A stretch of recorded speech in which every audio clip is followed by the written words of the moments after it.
At Verizon, anyone can trade in their old phone for a new one on us with Unlimited Ultimate, which means everyone in your family could get a new phone and stay on your family plan, keeping you close. Hey, Mom, you seen my toothbrush? Yeah, I'm almost done with it. Oh, maybe too close. Trade in and additional terms apply. See Verizon.com for details.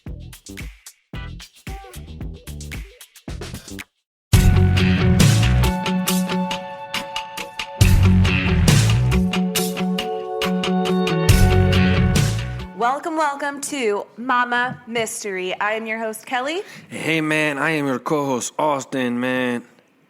All right, so that's Welcome Austin. to Mama Mystery, man. He's on every other episode, in case you didn't recognize the accent he's doing. What's up, everybody? Here we are. So, we don't have an intro. We don't need an intro. We're ready to go. Intro. You guys don't want to BS. Let's get straight I have into a feeling the you're cast. just a straight shooter, and you don't want all that BS chitter-chatter, so we're just going to get right to the point. No foreplay, please. No foreplay. Like podcast foreplay. Yeah, got it. Okay, so this case was recommended to us by Katie Mays. Thank you so much, Katie, for listening and for recommending this wild case. Kelly is hyped about this case. I am so hyped about this case. Today she's texted me multiple times and said, "Oh my God, babe, I'm so excited for the case tonight." Oh my God. That is not what I sound like. I joke, but she's excited. You always do a really cheesy impression of me, and I actually, honestly, I am entertained by it. I can do good impressions of Kelly, though. You do really good impressions of a lot of people. So anyway, this case, I had never heard of it until Katie Mays brought it up to me, and once I started doing the deep dive, I was just blown away, and I keep telling Austin, you're going to be so stunned when you hear about this whole story. It's just bonkers. Bonkers. Bonkers. That's Kelly the never word. says bonkers. I never say bonkers, but that's what came to mind just now. That has to be in the caption of this episode. Bonkers. Bonkers. Bonkers. Okay, so Lululemon, just for starters. Publicly traded company. Awesome clothing company. Really good quality stuff. Very expensive. Super expensive. Nice and premium. I used to be one of those people who was like, I can't even imagine spending $100 plus on leggings that are meant to be sweat in, because I sweat a lot when I work out. So I'm thinking, like, why would I spend that much money on leggings? Well, that is all until I got really tired of my usual leggings sagging and not staying up and falling apart. And a friend got me a Lululemon gift card, and I bought my first pair of leggings. And from then on, I have been a believer. Once you try their stuff, I mean, like, guys are always like, oh, that's that expensive stuff that girls get. No, it's once you try it, it's good stuff. There's something about them. Real and good I quality. don't know what it is, because I've got other leggings that have the same fabric, but they're not the same fabric. Yeah, they have some material that's in their stuff. It's wild. Yes. So the story we are going to dive into today is about the murder of a dedicated Lululemon employee, and it all started over a pair of those coveted leggings. What if this post goes viral and Oh, what if it goes viral, this podcast, and their stock takes a hit, and everybody who's listening to this shares it? We all short the stock and make a ton of money. Austin's really big on this AMC, GameStop app stuff. I don't know if you've heard about it, all these stocks. Anyway, that's another podcast. We're not here to talk about that, okay? So What podcast is that? Not this one. Okay. This is the murder of Jana Murray. So we begin this story in Bethesda, Maryland, in March of 2011, almost exactly 10 years ago.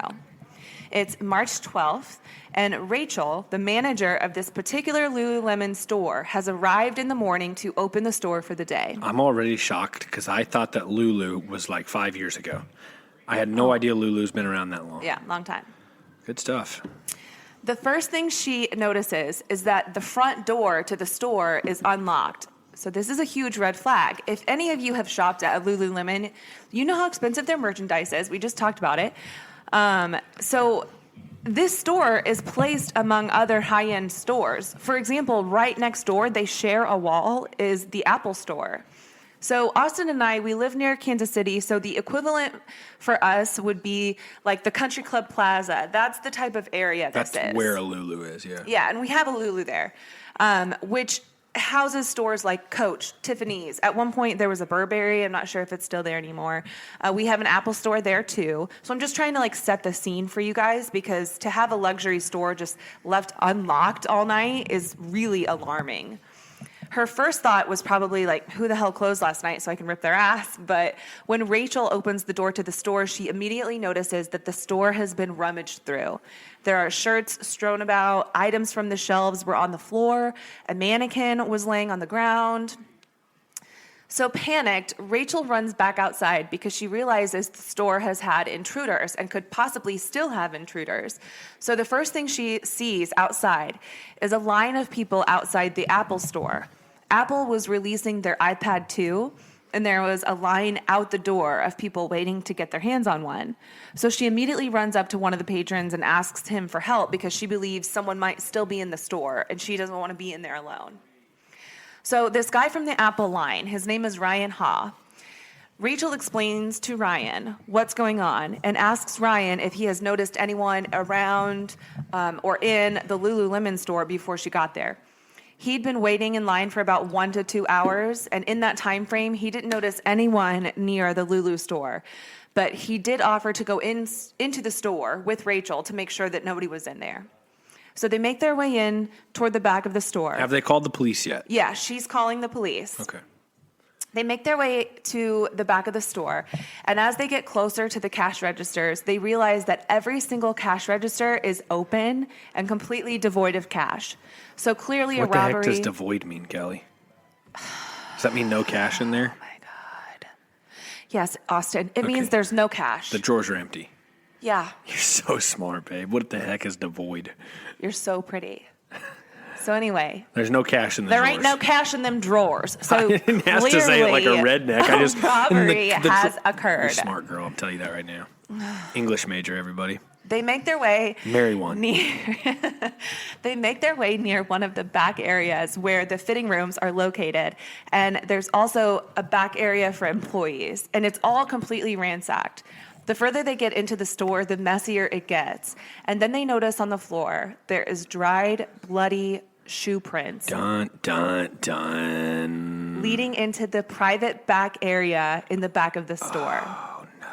Or I'm sorry, the break area. You get what I'm saying. No. So Rachel at this point is on the phone with 911. She goes to the front of the store because she's freaked out. And I can only imagine the fear of what she's afraid she will find in the back. Gotta call timeout. Yes. Okay. Mm-hmm. Lay it on me. At this point, Hurry up. I'm thinking. Hold on, just pause it. I'm thinking. Pause it.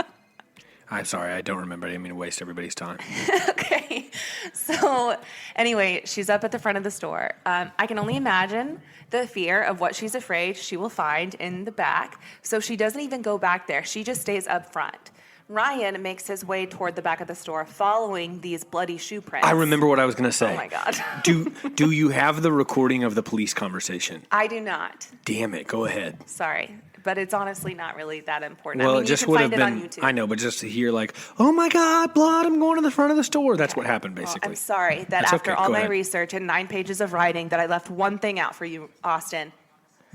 So anyway, Ryan makes his way toward the back of the store, following those shoe prints. And can you imagine, all this guy had on his agenda for the day was to get himself a new iPad 2, and now he's literally walking into the back Finding of an dead active people. crime scene. Yikes. Keep All it he to wanted was yourself, an iPad. Ryan. Mind your own beeswax. That's why we order online. And mind your own beeswax. Oh, gosh, I don't know. What would you do in a situation like that? If you're waiting in line and a girl comes up and she's like, can you please help me? I think that the store I'm about to walk into I and say work to her, at. have you ever heard of Mama Mystery? I'm not going in there. Not today, lady. Yeah.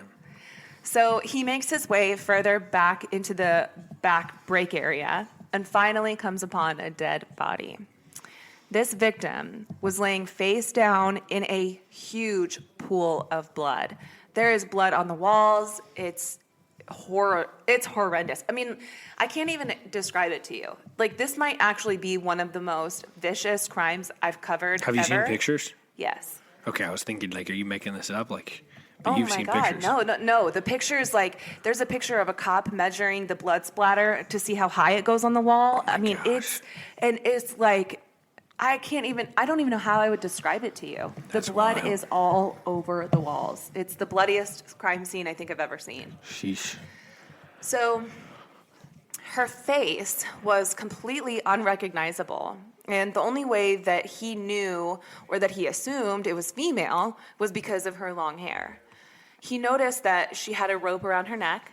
She was clearly dead, and he turns around to go to the front of the store. At this point, he's completely freaked out, and he hears moaning coming from the employee bathroom. He opens the bathroom. No, why didn't you open it? I just got the goosebumps. Leave, dummy. God, you idiot. All right, go ahead. He opens this bathroom door. I got the goosebumps. And finds another girl laying in a huge mess of blood. This is ridiculous.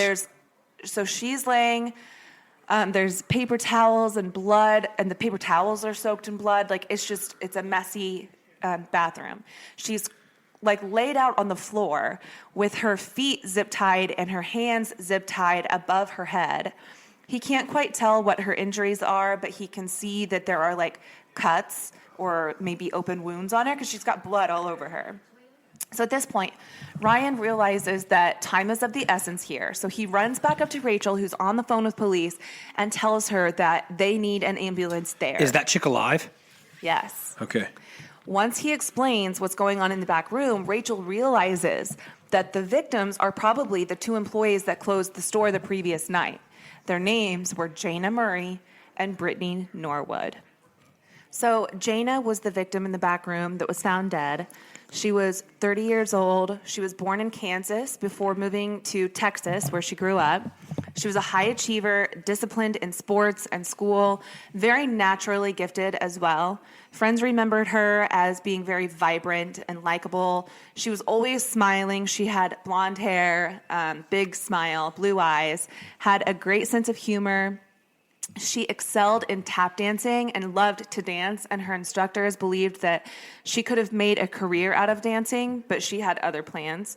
She loved traveling and being outdoors and staying active, which correlated with her interest in Lululemon. In fact, there's a video of her bungee jumping over a waterfall for her 30th birthday. So she was very outgoing and loved adventure. She studied abroad in Spain, among other countries, but she spent most of her time abroad in Spain before she moved back home to finish her degree in business and communications. Jana had a pretty serious boyfriend named Fraser. It's Fraser, so I'm not sure how to pronounce that, but they planned on spending their life together. In fact, Fraser was shopping for engagement rings within a couple weeks of Jana's murder, and he had already asked Jana's parents for permission to ask her to marry him. So, of course, Jana's parents were just completely heartbroken over this, and Jana's mom had a really hard time parting with Jana's things. So, for example, after this happened, when she went to her apartment after the murder, she found a partially finished can of Dr. Pepper, which was Jana's favorite drink, and she just could not bring herself to throw it away. The grief was insurmountable, and she described it as, quote, a pain that ripped through our bodies. The grief is like a lightning strike. It is so powerful. It is so intense. And to whoever did this, this individual must be removed from society forever. Man. So police and EMTs arrive on the scene and immediately get to the survivor, Brittany, to assess what's going on. They notice that Brittany has various wounds all over her body. Her shirt was pulled up to her bra, but not exposing her bra, but that showed a bunch of wounds all over her stomach. So she still had her leggings on, but the crotch of her leggings had been cut, so they assumed a sexual assault had probably occurred. They also find a rock on the floor covered in blood that maybe could have been used as a weapon. So in the other room, where Jana laid on the floor, they pointed out some more possible weapons. In an open toolbox that was actually laying on top of Jana, they found a piece of shelving with blood on it. This was one of those metal iron bars that goes under the shelf to support the shelf. So you can imagine what that looks like. They're pretty wide, skinny metal pieces, and they're usually kind of heavy. So you can imagine that it would do some damage when used as a weapon. They also found a wrench, a hammer, some other various tools, all covered in blood. They also notice that there are footprints, and at first it appears that there are actually two sets of footprints. One pair seemed to belong to one of the girls. They were smaller than the other set, which appeared to be from a man, as they were about a size 14. And that is a huge shoe. It's a big old foot. Yeah. But one of the crime scene investigators noticed that the footprints seemed a little bit off, like they didn't line up with the typical biomechanical footprints, suggesting that maybe this person had trouble walking.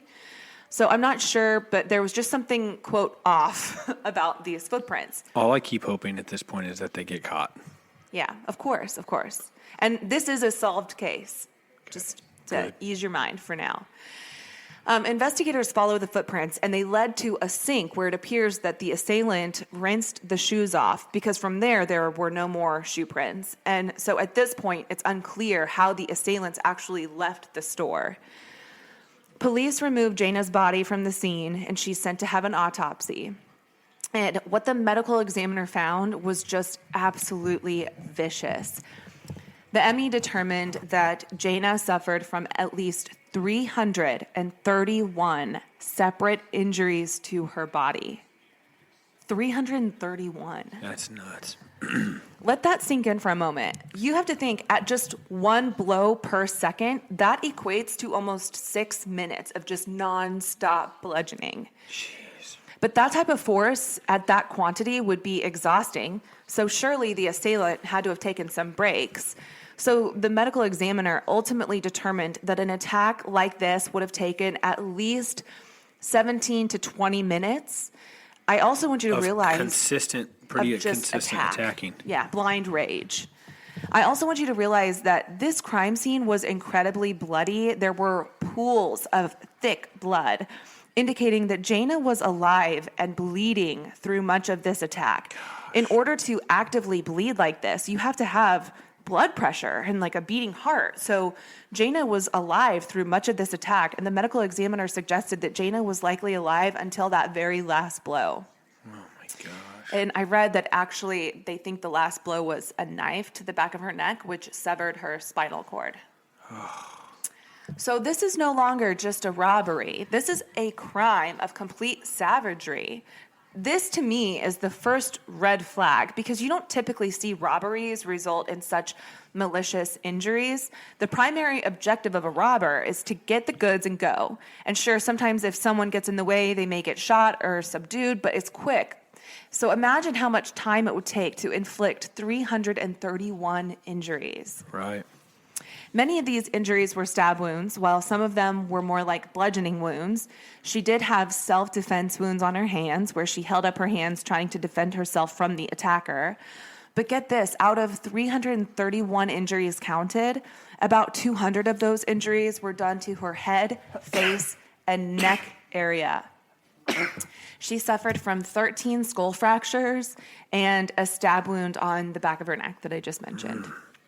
So meanwhile, Brittany was rushed to the hospital where she was evaluated for her injuries. It became immediately apparent that Jana really received the brunt end of this attack, because many of Brittany's injuries were a little more superficial. She didn't need many stitches. Many of her injuries didn't go very deep, and they just needed to be cleaned up. She had one injury to her forehead and one injury to her hand that needed more attention. And she also told the nurses or doctors that she'd been sexually assaulted as well. So they did a rape kit on her. Once she was all fixed up, police wasted no time asking her what happened, because, again, time is of the essence here, and they need to get her information as quickly as possible. So Brittany told police that it was just her and Jana at the store the night prior. They'd both been scheduled to close together. They did their usual duties, closed the store, and headed home. She said Jana got into her car while she went to the subway station, but once she got to the station, she realized she must have left her Metro card in the store. So she could have just gone back to the store, but Brittany didn't have the keys. Jana did.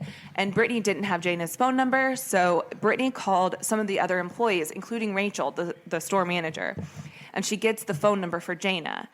Jana, once Brittany gets a hold of her, realizes that she also left her laptop there, so she turns around to go back to the store.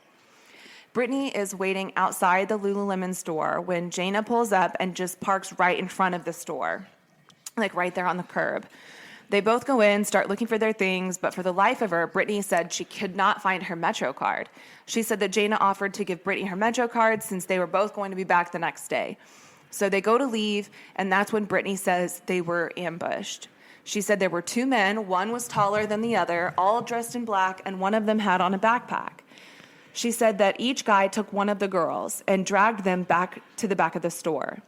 She said she witnessed the other assailant hit Jana in the head and knock her out and drag her to the back room while the other guy took Brittany into the bathroom. She described the men as probably white because she couldn't actually see their faces since all the lights were off and they were wearing face masks. But she said she felt like they were probably white because of the way that they talked and how Brittany's assailant called her a bunch of racial slurs. Because Brittany was black. Oh, okay. I was confused. Yeah, sorry, I never said that, but yeah. Brittany was black. Jana was white, but yeah. So she said that her assailant was calling her a bunch of racial slurs. She described the torture from her assailant, how he cut her with a razor blade, raped her, then left the room and returned with one of those store hangers to sexually assault her with. She said she could hear Jana outside the door fighting for her life and likely being tortured as well. She then tells the police that the two men picked her up and threw her on top of Jana's body, which I think was probably when she realized that Jana was dead, then picked her back up, threw her into the bathroom, and told her that they only spared her life because she was, quote, more fun to fuck, end quote. Oh, my gosh. So, understandably, Brittany was traumatized by all this. She was super emotional, felt incredibly guilty for forgetting her card because she felt like if she had remembered her Metro card, then none of this would have happened. Investigators are still working the scene when they go to check for CCTV footage. What is CCTV footage? Closed circuit TV. Got it, okay. Yeah, so like security cameras. So Lululemon didn't have any security cameras at the time, but the Apple store right next door did. So sure enough, they find footage of two men walking by with a discrepancy in height, all dressed in black, and one with a backpack on. But because of the way that the camera was angled, the men walked by and passed the front of the camera, never actually showing their faces. So the way it's angled as they walk by, it only shows their back. The same day as this attack, the news breaks of the story and puts the footage on air to ask for help in identifying these two women. Two men. Two men, thank you. And people are freaking out because this is just not the area. This, like, the crime was low. This is freaking people out. There's like self-defense weapons being sold off the shelves. People are scared. There was also a local homeless man who was questioned by police as a possible person of interest, but he was later cleared. So in the meantime, police start questioning employees of some of the surrounding stores to see if they have any information that will help with the case. They start at the Apple store right next door, and sure enough, one of the employees that closed the night before has been itching to talk to detectives. That night, this employee said she heard noises coming from the Lululemon store after 10 p.m. on the night of the 11th. She heard what sounded like thudding, dragging, and grunting noises and high-pitched squealing. It was apparently so bad that when she discussed this with their security guard and manager, and when she discussed this with the security guard, he went up and listened to the wall, like with his ear, and pounded on the wall to get them to stop, and it did stop. But she said that she heard a female voice saying, "Talk to me, don't do this, talk to me, what's going on?" And that the plea was followed by screams and calls for help with someone saying, "God help me, please, God help me." So, man, this is like a nightmare right now. Yeah. So even though they heard what was going on and they banged on the wall, no one ever thought to call the police. Man. Yeah. I don't know if that security guard still has his job, but I surely hope he doesn't because he's about as protective as a golden retriever. Like, It's pathetic. Just pathetic. It makes me really mad. So as investigators are gathering their evidence, one thing they realize is that Jana's car is nowhere to be found. Remember, Brittany told them that Jana parked right out front of the store, but it was no longer there. So the assumption was that maybe the assailants also took her car. Like she left her keys in her car when they ran in. Yeah, maybe. So police are going over the details of the car and point out that her car still has Texas plates. And that's when one of the cops is like, wait a second, I remember seeing this car a few blocks down last night around midnight. And he remembered the car parked with its lights on and seeing someone in what appeared to be the passenger seat. So midnight would have been about 2 hours after the attack, according to Brittany's timeline. Man, so Brittany was laying in there all night. Yeah, Zip-tied in the bathroom. Yeah, and Jana. Yeah. Well, I mean, obviously Jana was dead, but Brittany was alive. Yeah. So, anyway. Man, can you imagine, like, from midnight, say, or 10 to the morning, how long that would feel like? Yeah, and you're laying in a pool of blood. And you know that the person And it's next not to even you's all dead. her blood. She was laid on top of Jana and got a lot of Jana's blood on her. So she's got a lot of blood. That's awful. So this cop, he takes the cops back to the location, and sure enough, the car is there. So they take it in to be examined. While the car is being examined for evidence, one of the detectives decides to stake out the area. Within a couple days of the attack, he sits in his car and just watches people in the shopping area, waiting to see if maybe the assailants will return to the scene of the crime. It's unlikely, but it's not impossible, because sometimes assailants will do that. Ted Bundy, remember we watched that documentary, and he would often go back to the same area. So I lost track of where I was. So he waits and he watches, and then finally, after hours of people watching, he spots two men with a disparity in height wearing all black. He was sure that these men... Nighttime or what time? I don't know, but he sees them within a couple days. He was sure that these were the men in that security footage. So he gets out of his car, he approaches them with some like printouts of the video, and immediately they're like, yeah, that's us. And here's the thing. These guys had a perfectly cemented alibi.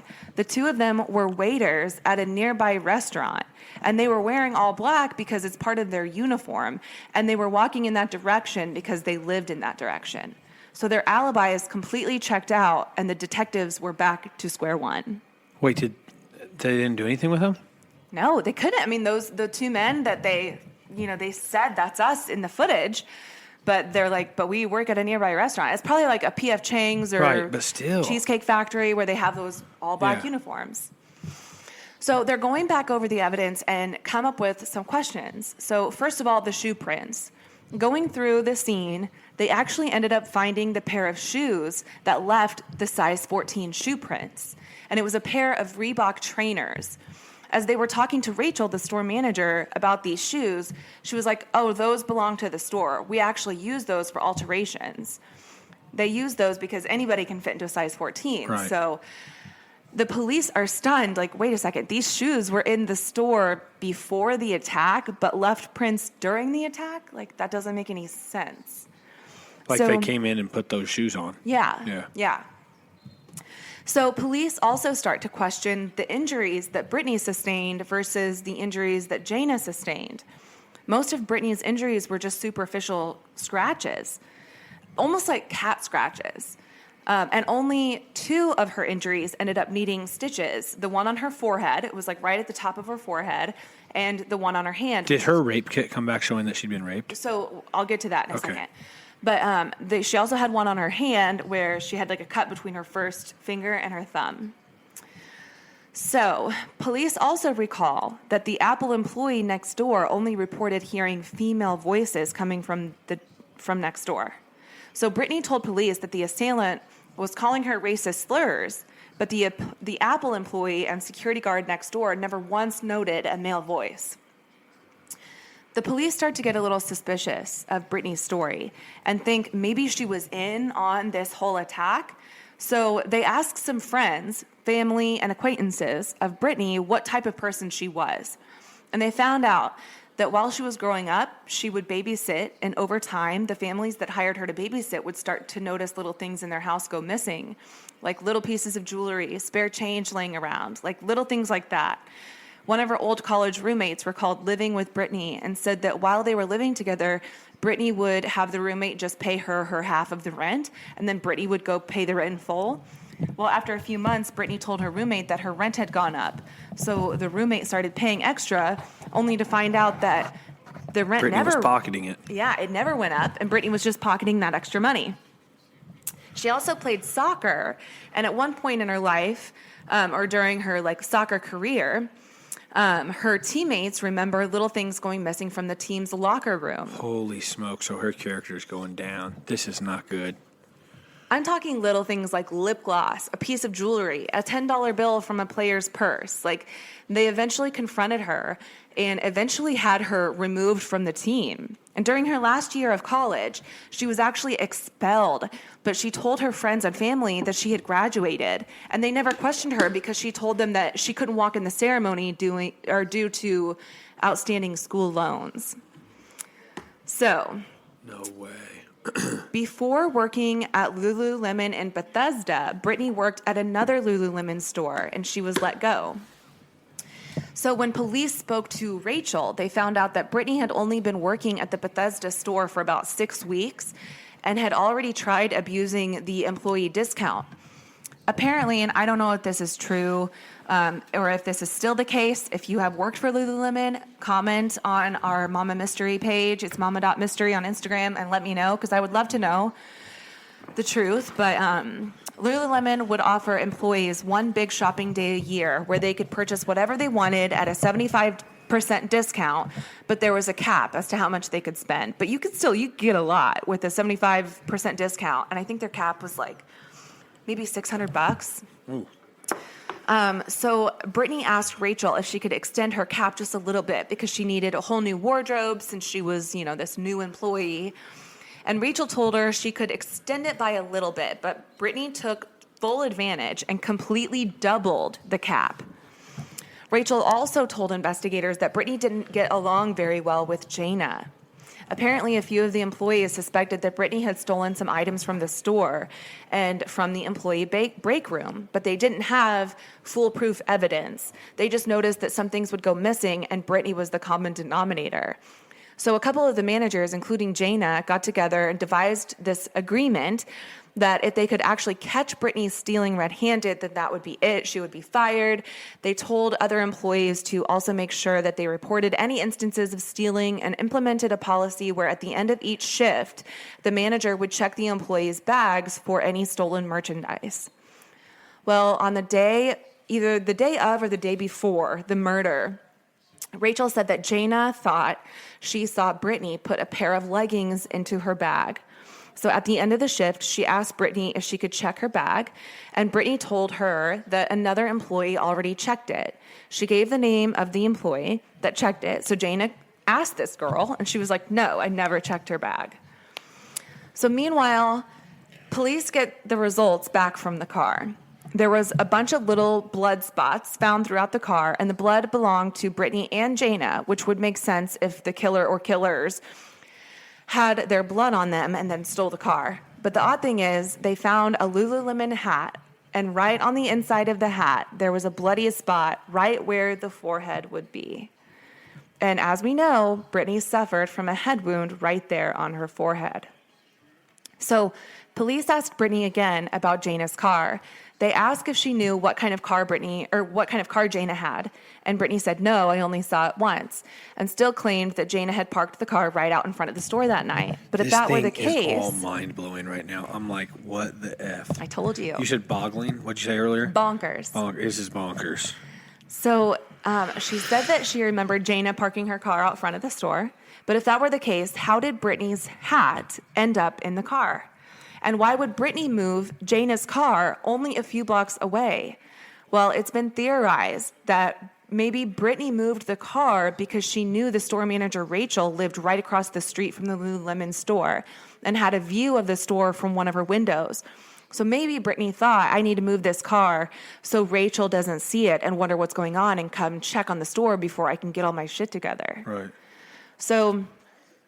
it's also around this time that the rape kit that was taken was finally completed, and the results were damning. Brittany claimed she had been raped, but the rape kit's result showed that she had not been raped, and she was lying. The cops' attention has now begun to shift from intruders to now just getting suspicious of Brittany. And they bring in some experts to confirm their theory. So this forensic expert took a closer look at the zip ties used to tie Brittany's wrists and found teeth marks in the end of the tie, indicating that when she used her own teeth to pull the zip ties closed, right? Another thing that this expert noticed were the bloody footprints. It appeared as though the smaller footprints were always under the larger footprints, meaning the smaller footprints were laid first, and then possibly the same person changed their shoes and laid all the larger footprints because there was not one single print where the small one laid on top of the larger one. So it was likely that Brittany actually put these shoes on and tracked them through Jana's blood and walked around the store to make it look like a larger man was wearing the shoes. No way. It was also later found that Brittany's socks, after being soaked in blood, left the same imprint on the inside of the size 14 shoe. So they were able to match up her footprint inside that shoe. Oh my gosh. So just as they're beginning to suspect Brittany as being the assailant, or at the very least having involvement in this murder, Brittany arrives at the police station to add a little more to her story. She tells them that suddenly parts of her memory have come back, and she remembered a detail that she hadn't mentioned before. So she says at one point in the night, the two masked intruders forced her to go through Jana's purse and find her car keys and move her car. Oh, you forgot about that part. Yeah, and why? Why? So she is literally telling them that these attackers let her go to drive this car down the street and then walk back to the store. And she even told them that on her walk back, she passed a cop but didn't say anything. Right. Yeah. The cops obviously didn't believe this bullshit story and decide instead to just confront her. She starts getting really emotional and defensive, and finally the cops just lay it all out. They lay out all the evidence that they have against her, and her only response is, "Can I just go home now?" Rather than give in to that question, they ask her to give them a minute. So they leave the room and decide to bring in Brittany's siblings, Chris and Marissa. Can they not just arrest her on the spot? Well, just wait. I think they really wanted to get a confession out of her. They wanted to get as much as she could say out of her when they had her recorded in that room. So in front of her siblings, they review the evidence again and all the reasons that they believe Brittany is actually responsible for this heinous crime.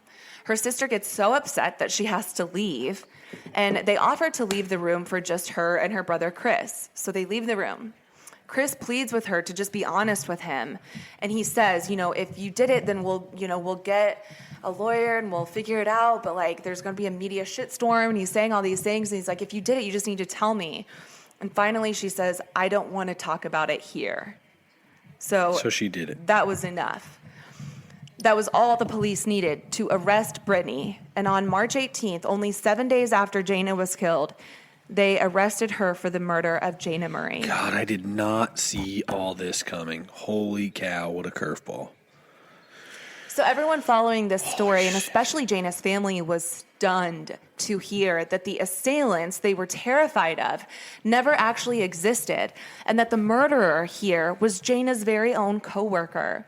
People, including Jana's family, felt sympathy for Brittany before they found out she did it. You even started feeling sympathy. I said, imagine her laying there all night. How long of a night that would be. Yeah. They were even going to send her flowers in the hospital, but didn't because obviously she wasn't there very long. Brittany had Jana's family and everyone in the community completely fooled. And I want to add real quick about her injuries. So the injury to her finger and thumb is an injury I've heard of frequently when I've watched crime documentaries or stories. So it often happens because blood can be such a slippery substance that when you're just repeatedly stabbing someone over and over and you get the blood on your hand will slip and go down the knife, and the blade will cut you. If you're holding the knife like this, imagine you're holding a knife like anyone would, and if your hand goes down the blade, it's going to cut you right between your thumb and your first finger. Right, makes sense. Yeah. And then the injury on her forehead, was theorized different ways. It could have been an injury, like a self-defense from Jaina, maybe hitting her back. It could have been from her just hitting out of control. Maybe she had her hammer or the wrench or, the shelving. Maybe she kind of reared back too hard and hit herself in the forehead. Or maybe it was self-inflicted because she obviously self-inflicted all these other scratches. But Scratches. they were scratches. It looked like cat scratches. And the police, when they confronted her about it, they were like, these marks, you made them yourself. Like, it's very obvious. You made these scratches yourself. So, in the coming months before her trial, she was allowed to make phone calls, and it was noted that during many of these phone calls, her main concerns actually just regarded her looks. She was stressed about not being able to get her hair done and her nails done. But the ultimate question here is why? And was this premeditated? So, as you know, if you are going for the first-degree murder charge, you have to prove that this was premeditated. And there's been arguments on both sides. So people who say that this was not premeditated point out that she called Rachel before she went back to the store so that she could get Jaina's number. And if she was really premeditating this, then maybe she could have Already had her phone number and had it all planned out. But people who say it was premeditated argue about the fact that Jaina knew Brittany was stealing a pair of leggings. And Brittany had an interview coming up in the next couple days because she wanted to be a personal trainer at a gym. So maybe she was afraid that if this went on her record, then it would get back to this personal trainer and or this interviewer, and that she wouldn't get the job. So, I don't know. I guess you'll just have to tell me what you think, if this was premeditated or not. Either way, the jury only took 1 hour to deliberate before they found her guilty of first-degree murder. I think I'll give you my input. Yeah, I didn't know that's what you're wanting. Yeah. So I think that, I don't know. I didn't know how a judge or a jury would proclaim it. But like, to me, I almost wonder if they got back in there and Jaina, I'm pronouncing that, Jaina approached Brittany about it, and then they got into an altercation and she got pissed and flew off the deep end or something. Yeah. Maybe more so than like premeditating, but she obviously probably didn't like her before. I don't know. Well, and it's interesting too to note that even though she had some very serious character flaws in her past, she never had a criminal record. So this type of like rage and assault seemed to just come out of nowhere. Regardless, though, whether it was first degree or second degree, like with how severe it was, like you should be locked up for life. Oh, for sure. For minimum. Yeah. You have to imagine like 331 injuries. She was just going to town on this poor girl. Right. Like a psychopath, a complete psychopath. And then made up the whole story. And then, so the paper towels that were strewn about in the bathroom, they theorized that she actually was going and soaking up the paper towels in Jaina's blood to put them on her to make her look bloodier from her scratches so that it would make her wounds look more severe. I wonder if what a sick person. Sick. And I wonder if she was... The part that there's parts that make me think premeditated. Like, I bet she saw these two guys at some point and said, "Oh, I'll pin it on them." Right. My thinking is like while some of this was going on, she happened to see them walk by. Right, and said, "Oh, that'll be who I pinned it on." Yeah, and then when she went and then thought about moved the shoe Jaina's thing car, probably was thinking up her story and like what it was going to be. And then when she finally came back to the police station, was like, "Oh, I remember a detail." She knew that they had found Jaina's car. So she's probably realizing, oh, fuck, my hat's in there. Right. I got to come up with some reason as to why my hat would be in there. And that's what she came up with. Man. Yeah. So the judge on this case, Robert Greenberg, sent her to life in prison without the possibility of parole. Good. And he had some scathing words for Brittany during the sentencing phase. He locked eyes with her while he called her crime cold-blooded, brutal, calculated, deliberate, devious, and malicious. He said, quote, "You're one hell of a liar, and I have no doubt, Miss Norwood, that you are a deeply troubled woman. My sympathy for your plight does not begin to approach what I feel for the Murray family." He continued to say that with or without parole, quote, "You will live. You will see another sunrise, another sunset. It may be through a prison window, but there will be Christmases. There will be telephone calls. There will be visits. The only visits Jaina Murray will have are those to her grave." Man. chilling. It gives me chills to think Right. of this judge just like ripping into her. Right. She tried to cry and say she was sorry, but nobody was having it. Brittany has tried appealing her sentence, but her appeals have been denied. I literally almost said at the beginning of this podcast, I was going to say, so if this Brittany girl's still alive, like, have you looked her up? Like, what's she up to nowadays? Thinking like, oh my gosh, I bet she's having to deal with this all her life. And no, she's the one that did it. Horrible. So, yeah, and that's why I chose to write this story in the way that I did, because I wanted you to feel the same things or, get the same sensations that other people hearing the story as it happened had felt. Many people who know the Lululemon murder story know what happened, and they probably have been listening so far knowing that Brittany did it, but you had no idea. Right. And this is the same type of like, whoa, mind-blowing, like, whoa, what a Turn of events. Yeah. That the cops and everyone else Everyone in the felt community too. goes through. Man, that's wild. So the Lululemon store in Bethesda is still there, and above the windows in front of the store, there's a beautiful glass mosaic with the word love dedicated to Jaina, and people still drop off flowers and cans of Dr. Pepper in Jaina's honor. So it is unlikely that she or this story will ever be forgotten. Man. So I go to this, and it's not to be obviously humorous at all. I'm being serious. I looked up Lulu to see when they went public. They went public in 2007. And like, I know it's so random and it doesn't matter to the person's life, but I'm just curious, like, because I like business, how that affects a company. Because like, this surely got national news, right? Yeah, it did. It got national attention. So I wonder if in those days their stock tanked. I mean, it doesn't matter. I'm just literally curious. Yeah, I don't know, but I know that, there's pictures from that Bethesda store, and the wall is just covered in flowers. People dropped off tons of flowers and presents in memory of Jaina, in support of Jaina and her family. So violent and So terrible. violent. Yeah. I mean, there's no, like, you just can't make any sense of it. You can try, but you won't be successful because wild. people like that are out of their freaking minds. Well, everybody share the episode if you enjoyed it. And we'll see you on Thank you very much for listening. Monday. Mama Mystery out. Bye.